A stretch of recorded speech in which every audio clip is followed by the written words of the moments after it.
بسم اللہ الرحمن الرحیم۔ حضرات محترم، میرے بھائی بہنوں اور بیٹیوں، میں نبی اکرم سرور دو عالم صلی اللہ علیہ وسلم کا وہ خطبہ جو حجۃ الوداع کے نام سے احادیث میں آتا ہے، جو سن 10 ہجری میں آپ نے، اللہ کے آخری نبی نے جو آخری حج کیا اور آخری خطبہ دیا، اور اس کے پھر چند دنوں کے بعد حضور صلی اللہ علیہ وسلم دنیا سے تشریف لے گئے۔ اللہ کے آخری نبی کا یہ آخری خطبہ، جس میں قیامت تک آنے والے مسلمانوں کے لیے، پوری انسانیت کے لیے ایک ایسا درس اور سبق ہے۔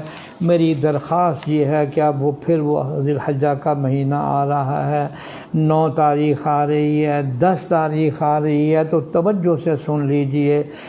حضرت صلی اللہ علیہ وسلم نے اس خطبے میں ارشاد فرمایا، اے لوگو، بخدا مجھے معلوم نہیں کہ آج کے بعد میں اس جگہ تم سے مل سکوں گا یا نہیں۔ مقصد یہ ہے کہ یعنی حضور کے ذہن میں یہ بات تھی کہ میں اپنے صحابہ سے آخری اجتماعی ملاقات کر رہا ہوں۔ آپ صلی اللہ علیہ وسلم نے بطور خاص فرمایا کہ مجھ سے باتیں پوچھ لو، سیکھ لو، جو سوال کرنا ہے وہ سوال کر لو، شاید اس سال کے بعد میں تم لوگوں سے اس طرح کی ملاقات نہ کر سکوں۔ گویا حضور خود بھی الوداع کہہ رہے ہیں، اس مناسبت سے اس کو حجۃ الوداع بھی کہتے ہیں۔ رمضان المبارک سن 8 ہجری میں مکہ فتح ہوا۔ 9 ہجری میں مسلمانوں نے اجتماعی طور پر حضرت ابوبکر صدیق رضی اللہ تعالیٰ عنہ کی امارت میں پہلا حج ادا کیا۔ حضور صلی اللہ علیہ وسلم اس حج میں خود تشریف نہیں لے گئے، بلکہ حضرت ابوبکر صدیق رضی اللہ تعالیٰ عنہ کو مدینہ منورہ سے امیر حج بنا کر بھیجا، اور اس کے ذریعے پھر کوئی خاص اعلانات بھی کروائے۔ ان کے بعد پھر حضرت علی کو بھیجا کہ کچھ اعلانات حضرت علی اس 9 ہجری والے حج میں وہ بھی کریں، اور پھر آئندہ سال اپنے حج کے لیے تیاری کی۔ اس تیاری میں 2-3 باتیں اہم تھیں۔ پہلے یہ کہ مختلف عرب قبائل کے ساتھ جو معاہدات تھے، ان میں سے کچھ کو باقی رکھنے کا فیصلہ کرنا تھا اور کچھ کو ختم کرنے کا، اور دوسری بات یہ تھی کہ آئندہ سال اپنے حج سے پہلے حضور صلی اللہ علیہ وسلم مکہ کے ماحول میں کچھ صفائی چاہتے تھے۔ اس حجۃ الوداع کے موقع پر حضور صلی اللہ علیہ وسلم نے بہت سی ہدایات فرمائی۔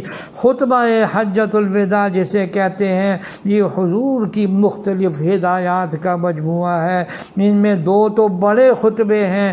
ایک خطبہ حضور صلی اللہ علیہ وسلم نے عرفات میں ارشاد فرمایا، اور یہی خطبہ سنت رسول کے طور پر اب بھی 9 ذی الحجہ کی دوپہر کو ظہر کے بعد عرفات کے میدان میں پڑھا جاتا ہے۔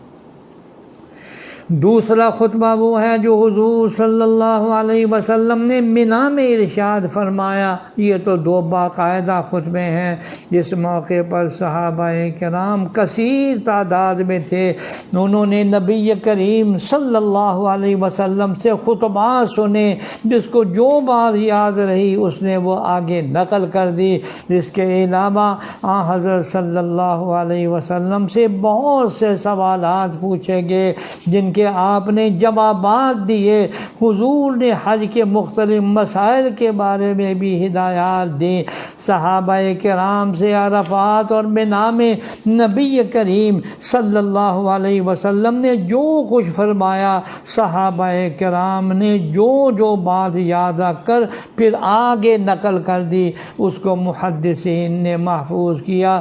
ان سب کا مجموعہ محدثین کی اصطلاح میں حجۃ الوداع کا خطبہ کہلایا جاتا ہے۔ اس کی تفصیل انشاءاللہ میں اپنے اگلے بیان میں ذکر کروں گا۔